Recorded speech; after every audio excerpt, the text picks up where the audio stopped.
C'est l'amitié franco-allemande qui a fait le terreau de l'Europe. Si j'étais Louise Weiss, je me dirais, c'est quoi l'urgence aujourd'hui en Europe? C'est d'une part maintenir la paix. Comment on va s'y prendre?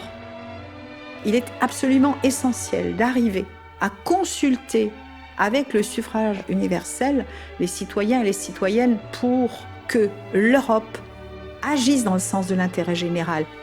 L'Europe aujourd'hui, elle est aussi bien à Strasbourg qu'à Bruxelles, Luxembourg ou Francfort, pour créer les conditions d'une coopération qui nous rendra plus forts. Nous travaillerons à une meilleure qualité de la vie aujourd'hui pour demain.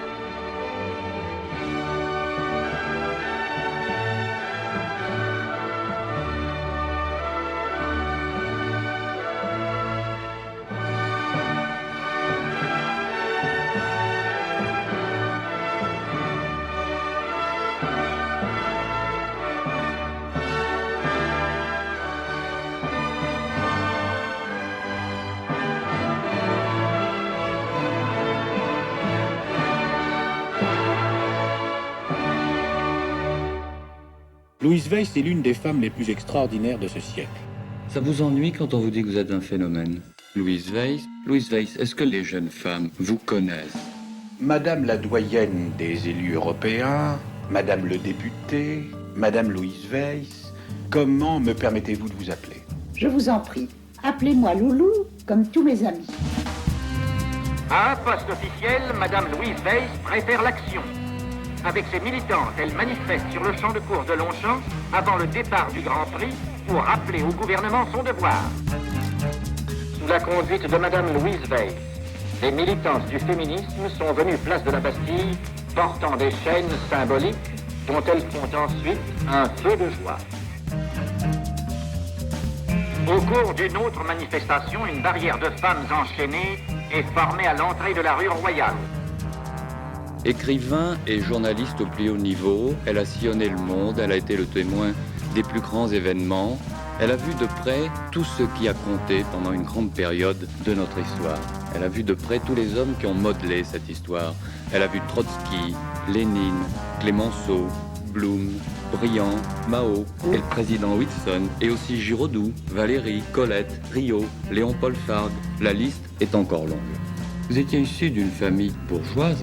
Je crois que Mme Weiss a une très grande unité dans toute sa pensée et dans toute son action. Louise Weiss, revenons un peu sur votre combat pour l'émancipation des femmes.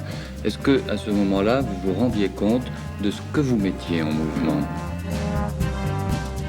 Louise Weiss, Auteure de 30 films documentaires sur l'Asie et sur l'Afrique, présidente de l'Institut des sciences de la paix. à 84 ans, vous avez une activité, une ardeur, une gaieté qui ne sont pas données à tous les octogénaires. C'est ce qu'on dit.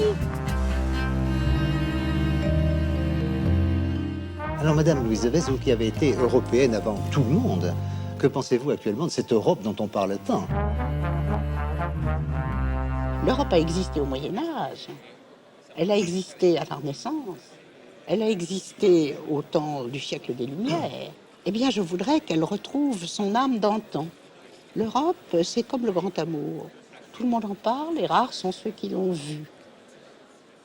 Je suis Jeanne Barséguian, je suis maire de Strasbourg depuis juin 2020.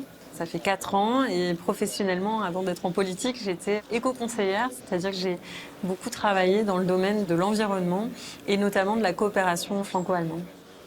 Louise Weiss est une personnalité absolument inspirante dans tout le parcours qu'elle a pu avoir, une personnalité qui m'inspire énormément d'admiration et de respect.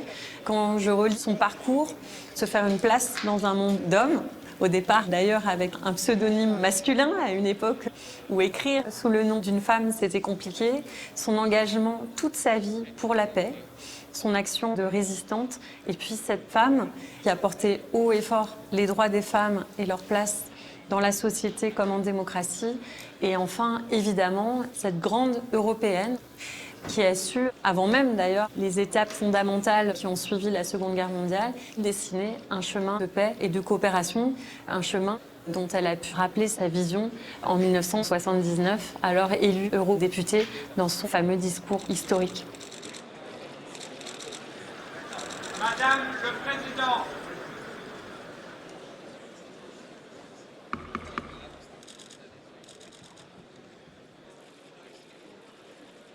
Mesdames et messieurs, les élus de l'Europe, les étoiles du destin et les chemins de l'écriture m'ont mené à cette tribune pour y vivre, présidente d'un jour, un honneur dont je n'aurais jamais osé rêver et une joie, la joie d'une vocation de jeunesse miraculeusement accomplie. J'ai dit les étoiles du destin. J'ai dit aussi les chemins de l'écriture, les chemins de la plume, journaliste, écrivain, cinéaste, dont l'encre et les images n'ont jamais trahi la foi, il me semble, en cet instant, n'avoir jamais traversé le siècle et sillonné le monde que pour venir à votre rencontre.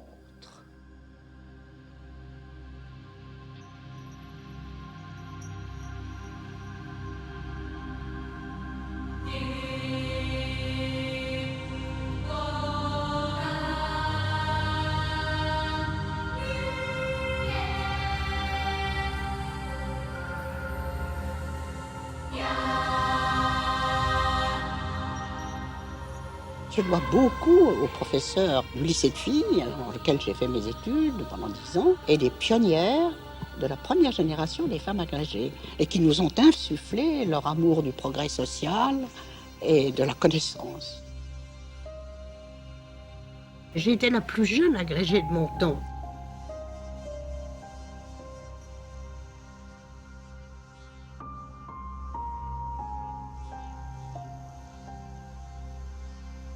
Mon père n'était pas du tout d'accord, et lorsqu'on lui a annoncé mon succès, c'était le jour de la mobilisation générale du 2 août 1914.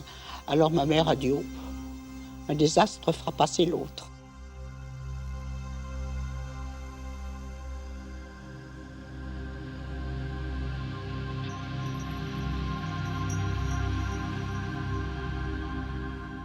J'étais habitée de la passion de la connaissance, et j'avais... Comme je ne pouvais pas me débrouiller moi-même toute seule de ces examens, c'est un des professeurs que vous avez peut-être connu de réputation, Mademoiselle Dugard, qui m'a prise en main et qui, par passion pédagogique, s'est occupée de moi. Mais elle voulait, elle, que je ne fasse que de la métaphysique, que de la théologie, que de la logique, que de la psychologie. Et elle n'envisageait pas du tout de me voir passer des concours, parce que pour elle, le concours, c'était matérialiser une culture qui devait rester entièrement consacrée à ses buts, c'est-à-dire à l'idéologie et à la morale.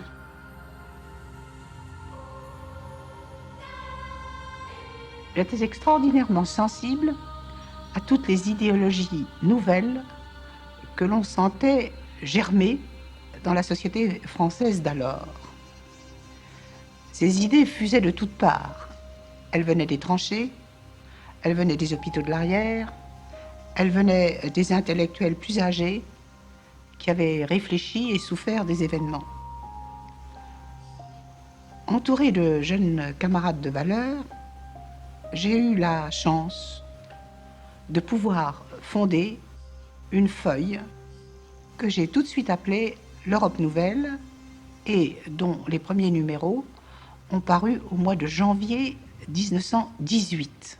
Il fallait indiquer des voies nouvelles qui empêcheraient diplomatiquement, historiquement, militairement, le retour de la catastrophe dans laquelle toute notre jeunesse avait failli sombrer. C'était l'idéologie que les combattants ont résumée comme celle de la DER des DER, c'est-à-dire la dernière des guerres. Jamais plus on ne verrait, après le sacrifice auquel ils avaient consenti, de telles horreurs, de tels massacres. La paix serait assurée à jamais pour les survivants et pour les générations futures.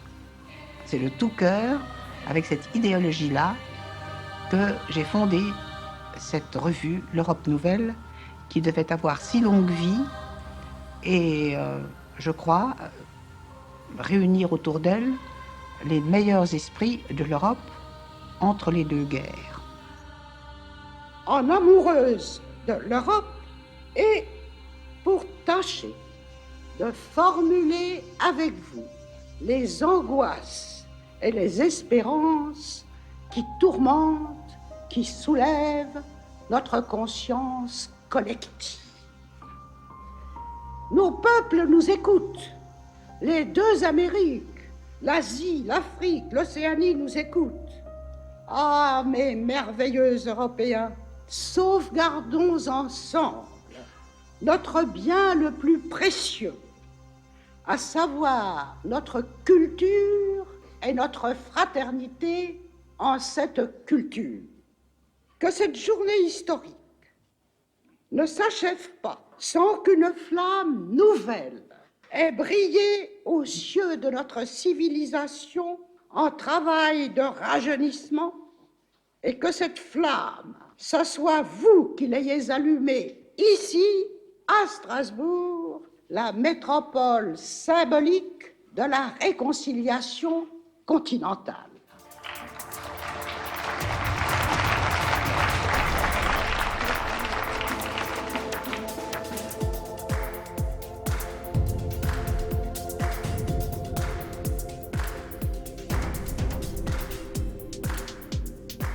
Jeanne Barseguian, maire de Strasbourg.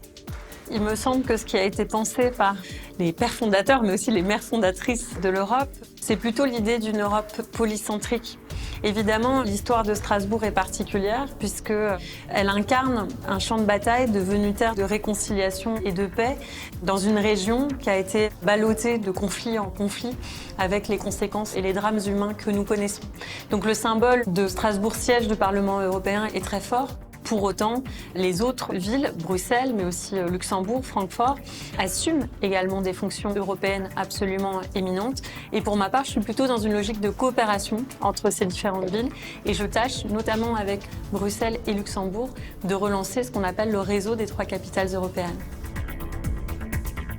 Louise Weiss, écoutez, ce nom me dit quelque chose, mais je ne sais pas exactement qui ça peut être. Je sais qu'il y avait eu beaucoup de mouvements au début du XXe siècle, je crois les suffragettes, enfin c'est dans les pays anglo-saxons, les femmes ont eu le droit de vote un peu plus tôt. Bon, je pense qu'en politique, on commence à en avoir un peu plus. Je suis Danielle Dambar, maire de Schiltigheim depuis 2018, présidente déléguée de l'Eurométropole de Strasbourg, en charge du plan climat et de la planification urbaine depuis 2020. Les femmes en politique ne sont pas sur le modèle de copier les hommes politiques. Si j'étais Louise Weiss, j'affirmerais ma place dans la géographie politique. Les femmes donnent la vie, elles ne voient pas les choses de la même manière qu'un homme.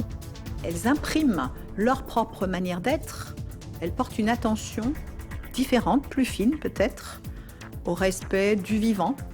La parité en ce sens est essentielle. Je pense qu'il ne suffit pas d'être femme pour avoir un discours sur l'égalité. Et je pense que c'est un discours et des actions qui devraient être portées aussi bien par les hommes que par les femmes. Moi, je pense que ce qui transforme profondément mon action, plus que d'être femme, c'est d'avoir un regard résolument féministe sur l'action publique. C'est ce regard qui va nous conduire à aller vers une société plus égalitaire. Louise Weiss, je connais de nom, Simone Veil forcément pour le droit à l'avortement et son engagement en politique. Et pour le lien avec Strasbourg, par contre, non, ça, pas d'idée. Strasbourg est, de par son histoire, déjà une ville de référence. On se souvient de la ville libre qui faisait partie au Moyen-Âge de la Hanse. Elle frappait sa propre monnaie. Elle était au sein d'un espace réduit et petit à petit, Strasbourg a grandi, s'est développé jusqu'à devenir au début du XXe siècle cette belle ville ouverte sur de grandes artères avec l'arrivée de Bismarck et de ses urbanistes. C'était l'époque aussi où de grandes entreprises comme à Schiltigheim, les brasseries et les industries, tout cela a fait un développement urbain absolument remarquable. Strasbourg était incontournable entre Paris, Francfort et Bâle. Aujourd'hui, si Louise Weiss était parmi nous, elle se poserait la question de comment préparer le territoire, notre agglomération, comment aménager ces 33 communes autour de cette ville-centre. Chaque village avec sa spécificité, avec sa place de village, avec certaines des maisons à colombage, d'autres davantage d'immeubles collectifs. En tout cas, il faut à la fois loger toutes les personnes qui ont besoin d'un toit, mais d'un autre côté, garantir un équilibre entre la minéralité et la végétation, de telle manière à ce que nous, métropolitains et métropolitaines, puissions vivre en bonne santé encore demain. C'est marrant qu'on connaisse moins son nom du coup à Louise Weiss. Enfin, je sais pas. Alors que Simone Veil, c'est quand même une. Enfin, on en parle énormément. Alors que Louise Weiss, c'est vrai que je connais deux noms, mais comme ça me dit pas plus que ça. Je m'inquiète de voir monter en Europe, également en France, mais dans plusieurs pays européens, les populismes, les nationalismes, un discours qui conduit à stigmatiser les femmes et leurs droits, les personnes LGBT, les personnes étrangères. Je pense que c'est une pente extrêmement dangereuse sur laquelle il nous faut absolument réagir avec force. C'est la raison pour laquelle, à Strasbourg, capitale européenne, nous avons à cœur de mobiliser fortement la population pour s'inscrire sur les listes électorales, pour participer au débat sur l'avenir de l'Europe. Strasbourg, c'est toute cette histoire de la construction européenne, mais c'est aussi la construction de l'avenir de l'Europe. Nous continuons de le faire avec les citoyens et les citoyennes. Actuellement, on peut voir que les droits des femmes ne sont pas encore acquis et à tout moment on peut les perdre. Et ça, c'est un peu inquiétant quand on se rend compte surtout que ça fait moins d'un siècle que le droit de vote est accepté, ça fait un peu peur. Progrès, je ne sais pas. Je crois que la parité, on n'y est pas encore tout à fait. Je ne sais pas si on peut parler de progrès vraiment, mais des gens de talent accèdent, voilà, qu'ils soient hommes ou femmes, peu importe, mais du moment qu'ils ont du talent. Moi, j'ai fait des études scientifiques. C'est un domaine où les femmes y vont peu, surtout dans l'informatique. C'est très dommage. Quand moi, j'étais à l'école, toutes les meilleures de la classe étaient des filles. Et il y en a très peu qui ont fait des études scientifiques. Je trouve qu'il faut pousser les jeunes filles ou jeunes femmes à faire des études scientifiques. C'est un gros problème. Dans les écoles d'ingénieurs, je crois qu'il n'y a que 10 ou 15, peut-être 20% de femmes. Il n'y en a pas assez. Il devrait y en avoir beaucoup plus.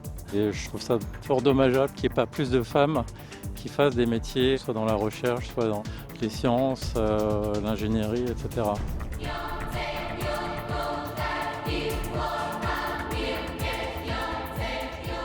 Je vais essayer de faire de la Française, qui est une citoyenne de deuxième zone, enfin une citoyenne de plein droit. Et vraiment l'idée que si les Françaises devenaient des citoyennes de plein droit, elles pourraient améliorer la politique du pays.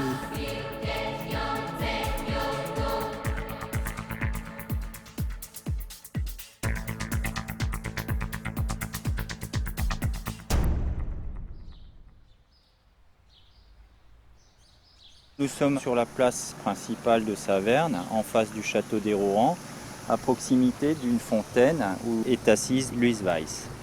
Pour ma part, je sais qu'elle a une fonction importante dans la création de l'Europe. Bien sûr, je suis de Saverne. Si on est de Saverne, logiquement on connaît Louise Weiss. Il y a la statue Louise Weiss au niveau de la fontaine. Il y a un morceau de son histoire dans le musée aussi. C'est un peu la maman de l'Europe. Oui, je connais, j'habite à Saverne. Je ne suis pas d'origine d'ici, mais je connais. Louise Weiss, c'est le centre socio-culturel à Saverne. Quand j'étais petit, il y avait des activités au niveau des jeunes les mercredis après-midi. Donc on faisait la cuisine. Donc on était encadré par des personnes qui nous faisaient faire des activités comme ça, quoi. Voilà, donc je connais Louise Weiss par le biais du centre socio-culturel à Saverne. C'est une femme politique qui s'est engagée fortement au niveau européen et qui à Saverne, donc, à sa statue, est bien connue puisqu'elle a fait une donation à la ville de Saverne. Quand je savais que c'était une dame très importante dans le château. Mais ça, non, je n'ai toujours pas appris, je ne savais même pas c'est qui. Oui, je connais Louise Weiss, je suis de Saverne. Elle a donné pas mal de choses au musée de Saverne. Il y a toujours les expositions au musée, c'est incontournable sur Saverne. Il faut quand même...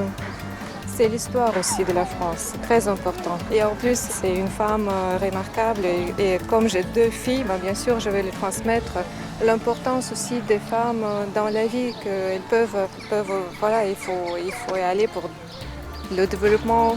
Donc qu'elles ont aussi le droit, que c'est un peu le monde des hommes, Mais les femmes, elles ont aussi leur place. Les femmes, elles ont aussi leur place. Les femmes, elles ont aussi leur place. Les femmes, elles ont aussi leur place.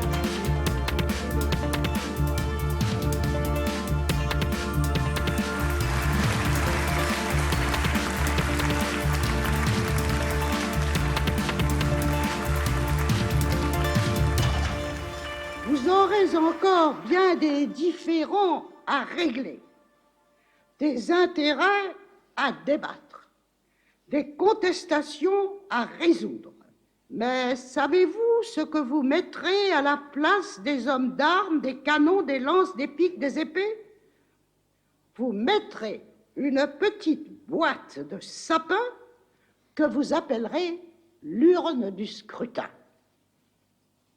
J'ai bien dit le suffrage universel, car les femmes ont eu la part de plein droit qui leur revenait.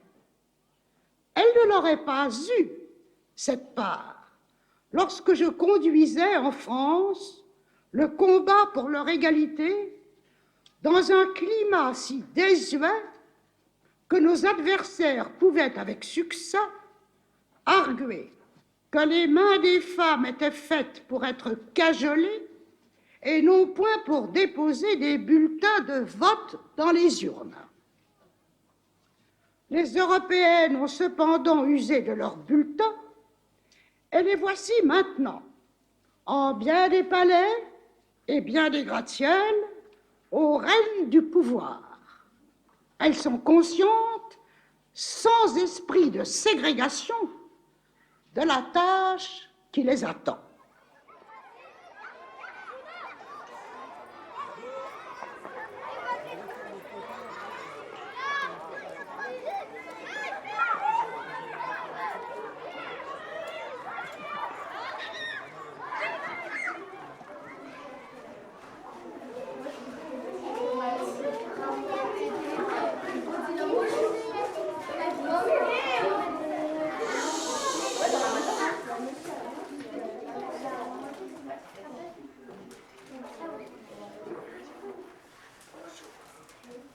Alors les enfants, on a travaillé avec la classe sur Louise Weiss dans le cadre de la fin de la Première Guerre mondiale et donc de la paix, du féminisme aussi, qui a été porté par Louise Weiss. Ça a été introduit avec le fait que les femmes ont remplacé les hommes pendant la Première Guerre mondiale et que contrairement à l'Angleterre, où elles ont eu le droit de vote à la fin de la Première Guerre mondiale, en fait les Françaises ont dû attendre la fin de la Deuxième Guerre mondiale. Et on a donc vu que Louise Weiss, à travers ses mouvements féministes, a beaucoup œuvré pour le droit de vote et elle a aussi beaucoup œuvré pour la paix, puisqu'elle était alsacienne avec des origines allemandes de par sa mère. Donc on a un petit peu abordé le sujet de Louise Weiss par le biais de la Première Guerre mondiale. Voilà. Bonjour les enfants. Alors, est-ce que quelqu'un veut parler de ce qu'on a appris sur Louise Weiss ? Louise Weiss, elle est née le 25 janvier 1893. Quelqu'un veut dire autre chose? Si chacun peut faire une petite phrase sur ce qu'il a retenu, ce qui lui a plu aussi, ce qui l'a marqué. Louise Weiss était une féministe qui voulait faire la paix entre la France et l'Allemagne. Louise Weiss est d'origine alsacienne. Pendant un match, elle a lancé des ballons rouges avec marqué des mots dessus pour le droit de vote. C'était une des actions féministes, exactement. Elle a fondu un journal qui s'appelait l'Europe Nouvelle. Ils ont donné aussi des fleurs qui signifient « ne m'oublie pas ». À qui est-ce qu'ils les ont données? Aux hommes. Aux hommes, aux députés, en effet, à ceux qui étaient élus, parce que pour dire les femmes ne nous oubliez pas. Ouais. De quoi vous vous rappelez encore? Ses parents sont nés à Phalsbourg. C'était les parents ou c'était les grands-parents? Les grands-parents. Les grands-parents, ils habitaient à Phalsbourg. Ouais. Et ses parents étaient d'origine allemande. De par sa mère, oui. Elle a été élue en 1931, je pense, eurodéputée, non? Plus tard. Tu te rappelles, en 1931, les femmes n'avaient pas encore le droit de vote. C'est pour ça qu'elles s'étaient battues. C'était dans quelles années? Est-ce que quelqu'un sait? C'était beaucoup plus tard que 1931. En 1979. Oui, c'était 1979. Elle a fait un don à Saverne. De quoi? Du musée. Du musée de Louise Weiss. Alors, elle n'a pas fait don du musée, elle a fait don de toutes ses collections à la ville de Saverne qui a tout mis dans un musée ici.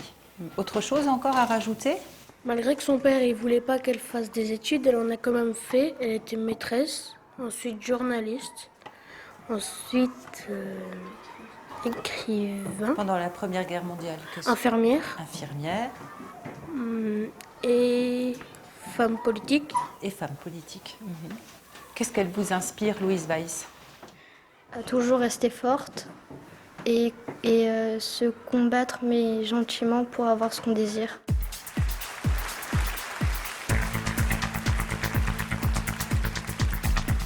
Gardons un sentiment juste de nos personnes placées aujourd'hui à la charnière de la mutation pathétique de l'ère de l'acier en ère de l'atome. Et, en notre petit cap de l'Asie, à la charnière de la mutation déchirante de nos sociétés de surconsommation en sociétés de type nouveau, obligées de compter avec les impératifs contradictoires de la natalité, des loisirs, des emplois, de la sécurité et du manque éventuel de matières premières. Ici, en Europe, nos manettes et nos cadrans se sont substitués à la peine des hommes. Ailleurs, ceux-ci végètent encore au sein de sociétés de subsistance ou pire, de sociétés de pénurie et, en dépit des menaces de tous ordres qui pèsent encore sur ce monde, l'Europe se doit de continuer à aider les déshérités de ce monde. Tel est encore son fardeau. Mais en tous les cas, que jamais ne nous abandonne le sentiment d'être des légataires et des testateurs. Les légataires d'une spiritualité essentielle et les testateurs de cette spiritualité au bénéfice des générations à venir.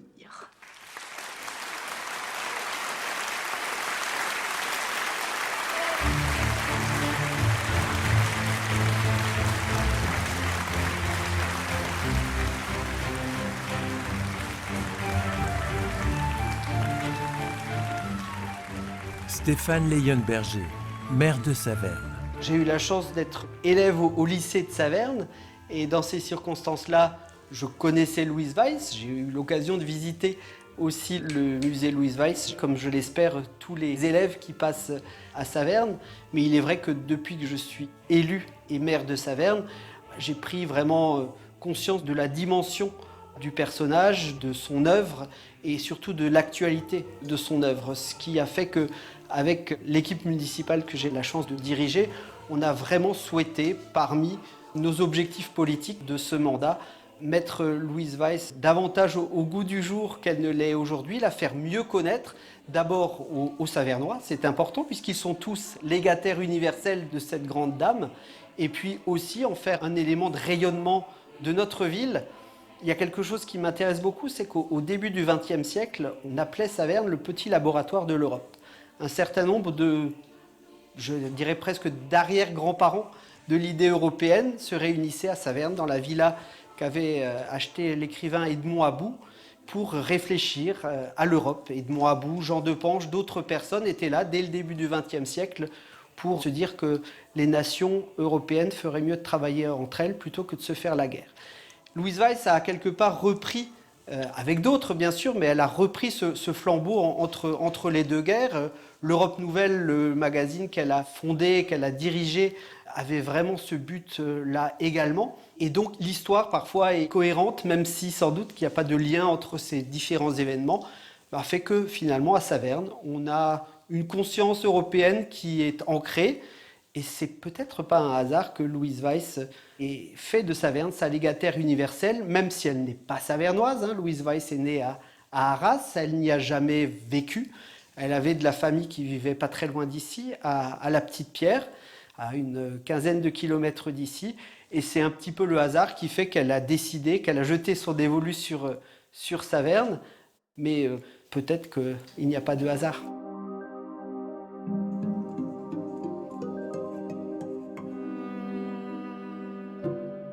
Strasbourg. Le Conseil de l'Europe y a été fondé le 5 mai 1949. Avec 47 États membres, 123 langues seraient parlées en Europe.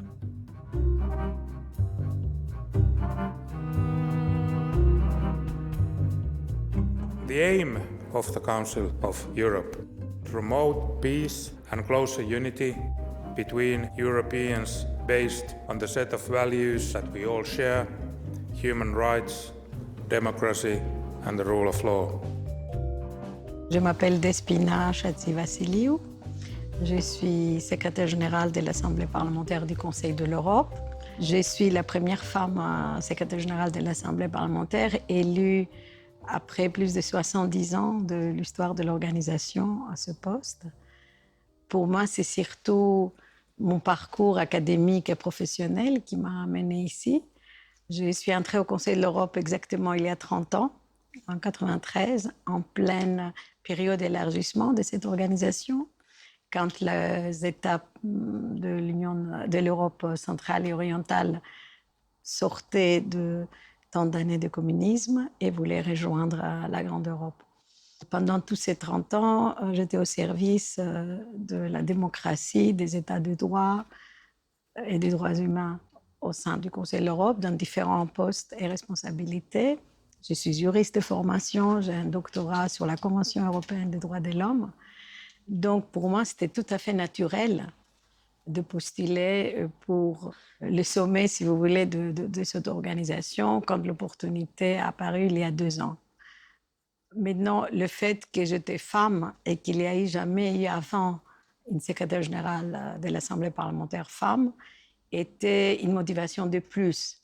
Je dirais, ce n'était pas la motivation principale et ce n'était pas, j'espère, la raison principale, parce que je trouve que nous, les femmes, nous sommes où nous sommes parce que nous méritons être là où nous sommes et pas simplement parce que nous étions nées femmes.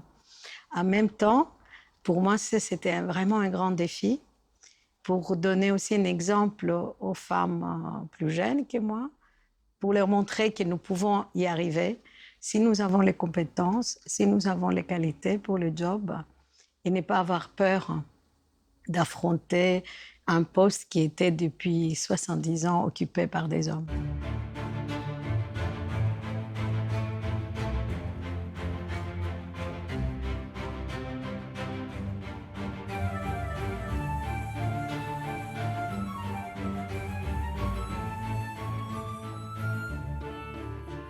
Je m'appelle Claire Levent, j'approche la cinquantaine, j'ai 2 enfants.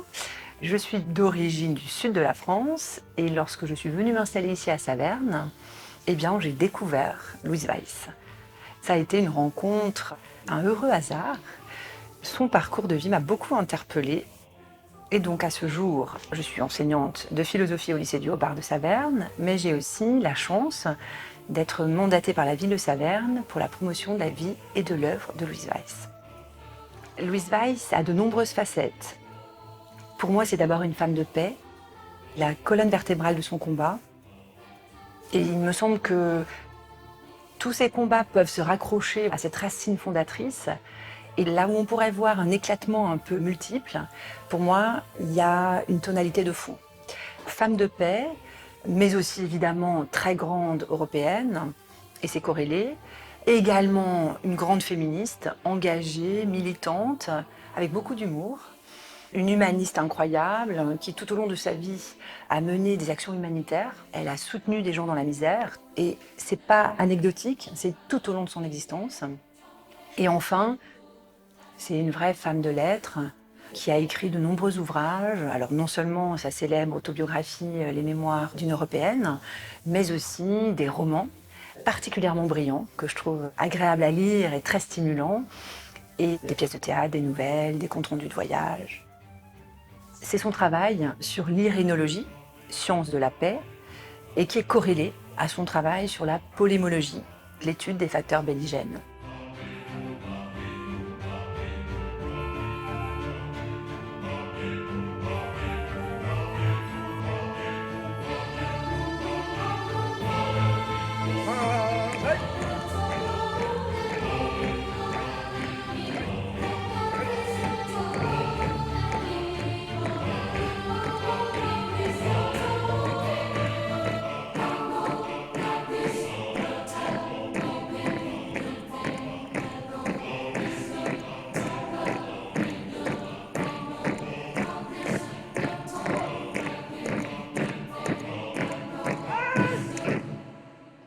Stéphane Leyenberger, maire de Saverne.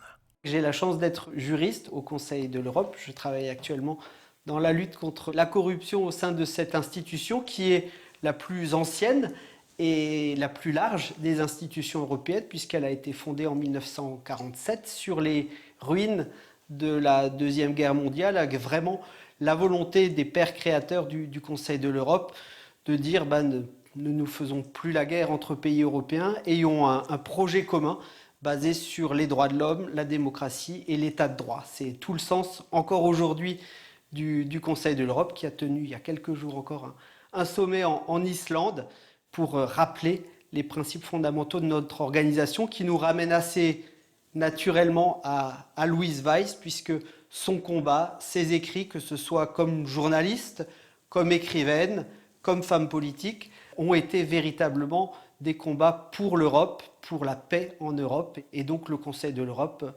peut tout à fait s'incarner dans une personnalité telle que Louise Weiss, bien qu'elle n'ait pas agi au sein de cette institution en tant que telle, mais plutôt du Parlement européen, puisqu'elle a eu un moment particulièrement important.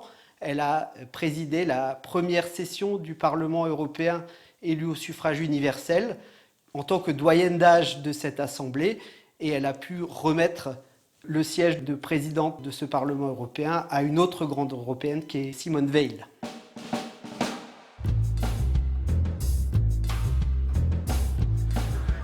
Madame le Président.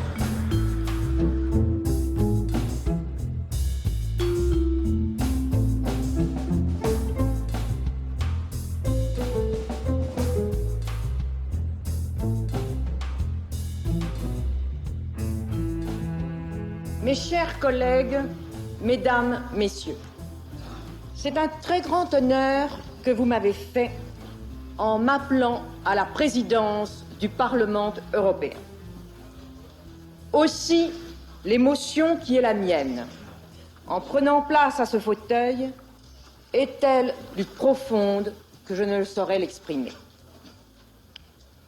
Avant toute autre chose, je souhaite en remercier toutes celles et tous ceux d'entre vous qui ont porté leur suffrage sur mon nom. Si la séance d'aujourd'hui se déroule dans un cadre qui pour beaucoup d'entre vous est familier, elle n'en revêt pas moins un caractère historique. J'ai exprimé hier soir la gratitude que nous devons avoir à l'égard de Louise Weiss, qui a si bien guidé nos premiers pas. Vous me permettrez d'y revenir d'un mot, sans vous formaliser, et que je cite la part éminente qu'elle a prise dans toutes les luttes menées pour l'émancipation des femmes.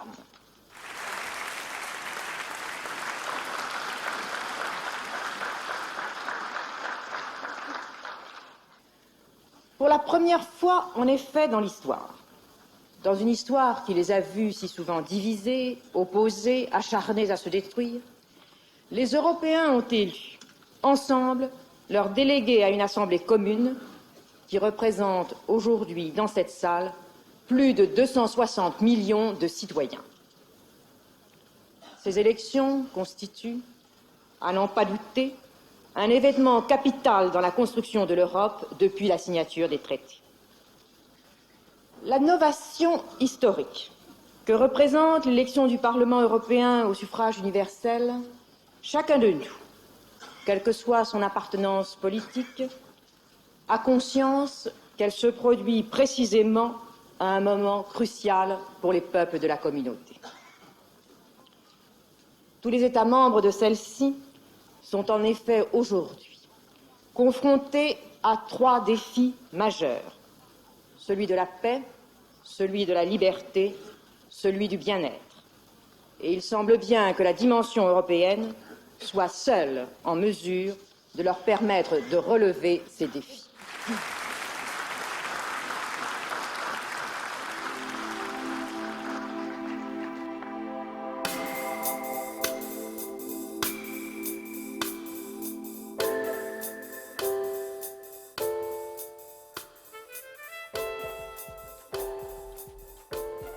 Une vérité élémentaire, qui est la même partout. Les hommes, que veulent-ils? Ils veulent le bonheur. Mais ils ne définissent pas très bien ce bonheur. Ils ont une aspiration à être heureux. Et ils en sont empêchés par quelques fléaux qu'ils ne connaissent pas, qu'ils ne maîtrisent pas, et qu'ils ne voient que par rapport à leur personne, tels que la démographie pullulante, telle que l'ignorance.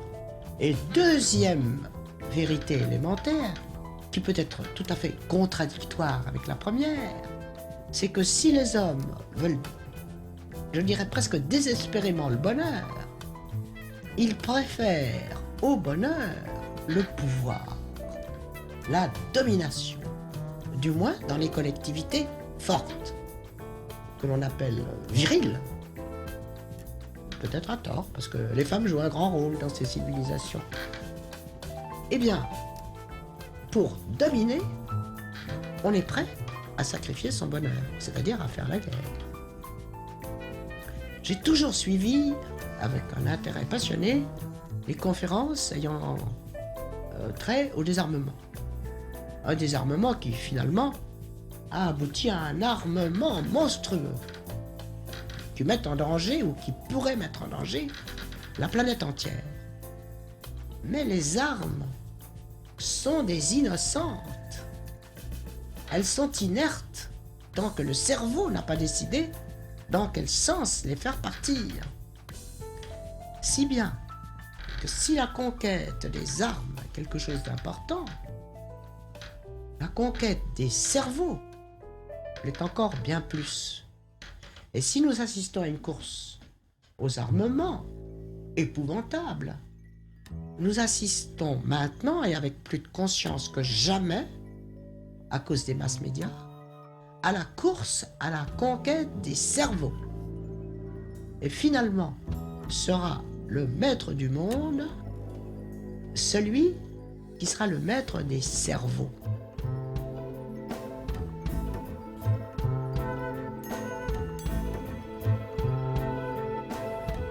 Le pouvoir, la domination,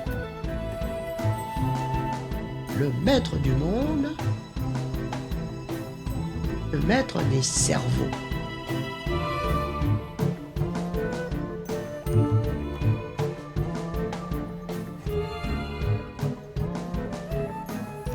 Despina Chatzivassiliou, secrétaire de l'Assemblée parlementaire du Conseil de l'Europe. Le combat de Louis Weiss pour la sécurité et la paix. L'Assemblée parlementaire a joué un rôle primordial dans l'exclusion de la Russie suite au début de la guerre d'agression. Nous nous sommes réunis juste 2 semaines après que l'agression a commencé pour proposer au comité des ministres, qui est l'organe intergouvernemental de notre organisation, l'exclusion de la Russie pour une violation du statut. L'idée étant que nous ne pouvons pas être membres d'un club quand nous ne respectons pas les règles et les valeurs fondamentales de ces clubs. Nous avons essayé de soutenir l'Ukraine de tous moyens possibles, et nos moyens sont très limités, il faut aussi le dire. Notre Assemblée était la première délégation du Conseil de l'Europe à se rendre en Ukraine début avril. Nous avons assuré la participation des parlementaires ukrainiens dans nos travaux avec un soutien financier. Nous étions le premier organe international à demander la création d'un tribunal spécial pour les crimes d'agression, ainsi que la création des registres de dommages. Et encore là, je vois tout à fait les liens avec les combats de Louis Weiss, parce qu'il ne peut pas y avoir paix et sécurité démocratique sans justice. Et il ne pourrait jamais avoir une paix durable sans justice. Donc l'Assemblée a tout de suite appelé pour un tribunal spécial pour les crimes d'agression.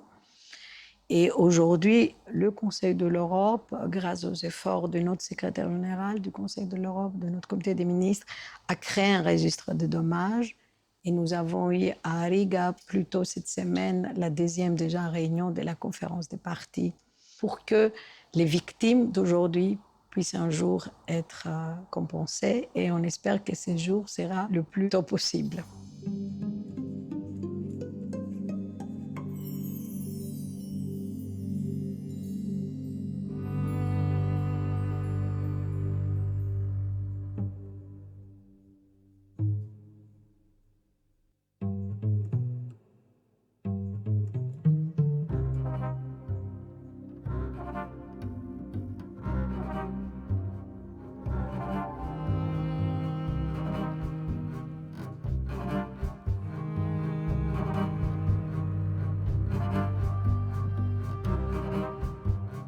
Claire Levent, professeure de philosophie. Louise Weiss, quand j'ai parlé de son travail sur l'écriture, évidemment journaliste, et cela permet de relier aussi tout au long de sa vie ses réflexions sur la paix et sur la construction européenne ou la position de l'Europe dans le monde à travers des articles de fond, soit pour l'Europe Nouvelle, qui était un journal qu'elle a fondé et ensuite qu'elle a dirigé de 1922 à 1934, mais aussi pour Petit Parisien, Le Radical. Et elle a également écrit de nombreux articles de teneur presque universitaire, je dirais, dans la revue de polémologie Guerre et Paix de l'Institut de polémologie à Paris, dirigé par Gaston Boutoul. J'ai pas du tout l'impression d'avoir fait le tour de l'ensemble de ses facettes. Elle est mécène d'art également. Elle est une grande amie, une grande amoureuse. Elle est une femme à l'écoute des autres, une correspondance aussi importante. Elle tient un salon à Paris, rue du Président Wilson, où elle a donc un hôtel particulier. On dit un salon européen, oui, mais pas que. On discute de tout. On discute de l'art, on discute des parutions intellectuelles, on commente l'actualité. Son salon est une pépinière d'idées vivantes et de partage entre des gens issus de toute l'élite européenne. Donc elle est une femme de réseau. Elle a cet art de savoir rencontrer les gens et puis de travailler avec eux. Elle a réussi à rassembler autour de l'Europe Nouvelle un peu plus de 750 collaborateurs issus de l'élite européenne. Et un travail dans la durée. Elle fédère les gens, c'est une grande force qu'elle a. Je me dis, son parcours, 90 années d'engagement continu, je vois la trame d'ensemble, je me dis, elle a tracé un sillon où je trouve peu d'aspects critiquables. Alors on peut peut-être encore faire mieux, sans doute, mais en tout cas, chapeau, quoi. Qui peut faire ce genre de trajectoire? Il y a peu de personnes par siècle, en fait, qui ont ces aptitudes, cette force de caractère, ce courage. Emmanuelle Thoman, directrice des musées et du patrimoine historique de la ville de Saverne. Bonjour, bienvenue au musée du Château des Rohan à Saverne. J'ai le plaisir de vous accueillir et je vais vous faire découvrir le musée Louise Weiss. Ce magnifique château néoclassique, ça a été des siècles durant la résidence des évêques de Strasbourg. Petite incursion historique, ça peut sembler étrange que les évêques de Strasbourg aient eu leur résidence et leur administration épiscopale à Saverne. En fait, c'est une histoire qui remonte au Moyen-Âge, au XVe siècle. L'évêque de Strasbourg, en froid avec la ville libre de Strasbourg, décide d'emmener toute son administration et de l'installer dans une de ses propriétés à Saverne. Il emmène avec lui toute sa cour et une vie artistique assez intense.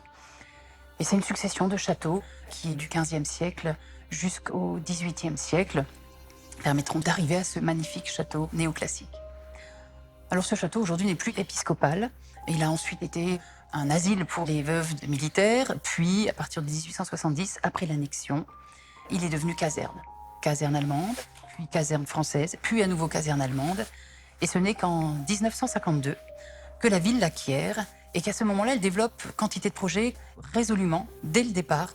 Elle tourne ce château vers des fonctions culturelles et éducatives. Et aujourd'hui encore, le château regroupe une école, un musée, une auberge de jeunesse, un théâtre et très bientôt une antenne du Centre national des arts et métiers et la région Grand Est. Il y a également de magnifiques salles qui sont ouvertes à la vie associative. Il s'y passe toujours quantité de choses à Saverne.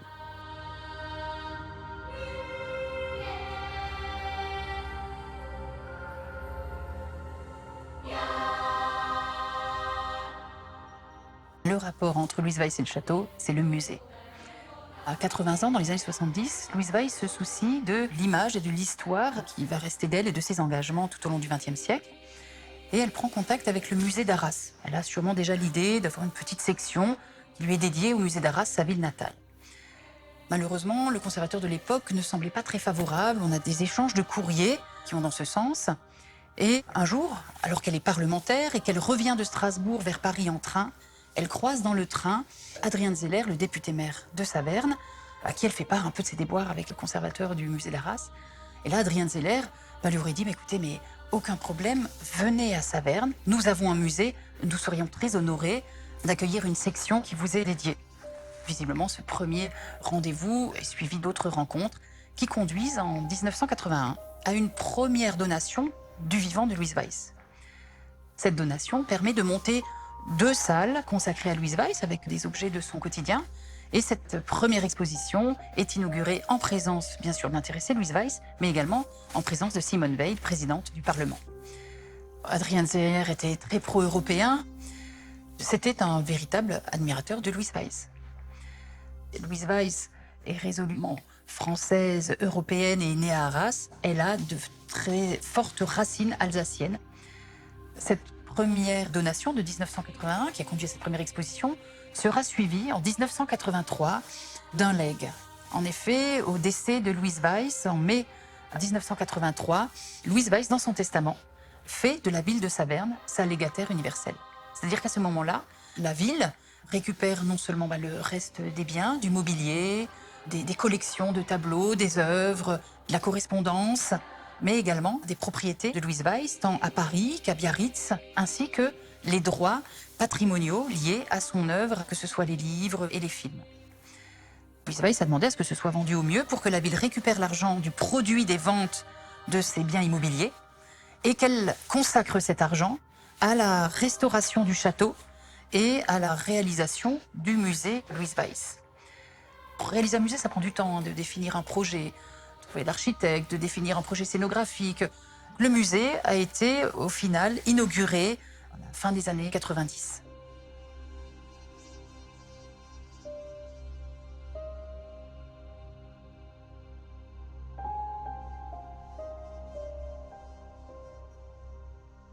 Et c'est aujourd'hui encore cette scénographie que l'on peut admirer au musée de Saverne. Elle a très bien vieilli, on l'actualise de temps en temps, on fait bouger des objets, mais le parcours scénographique qui a aujourd'hui 20 ans a très bien vieilli et continue aujourd'hui encore à faire découvrir au public, qui vient nombreux, qui était Louise Weiss et quels sont ses apports à l'idée européenne, à l'irénologie, la science de la paix, et à l'égalité des droits des femmes. Et vous pourrez regarder dans le livre d'or les témoignages des visiteurs qui sont surpris et enthousiasmés à l'idée d'avoir découvert cette personnalité importante du XXe siècle.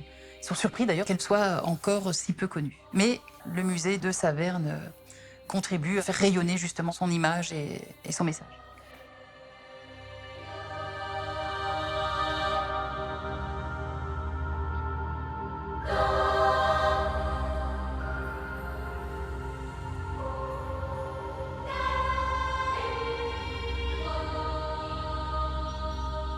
Vraiment, je suis très à l'aise dans mon personnage. Je n'ai aucune religion, mais j'ai un goût du sacré. Si bien que les croyants me disent facilement « vous êtes des nôtres », sans le savoir. Je crois qu'il faut préserver en soi ce goût du sacré, qui est caractéristique de la nature humaine, et qui fait que tant qu'il subsistera, eh bien l'humanité ne sera pas perdue.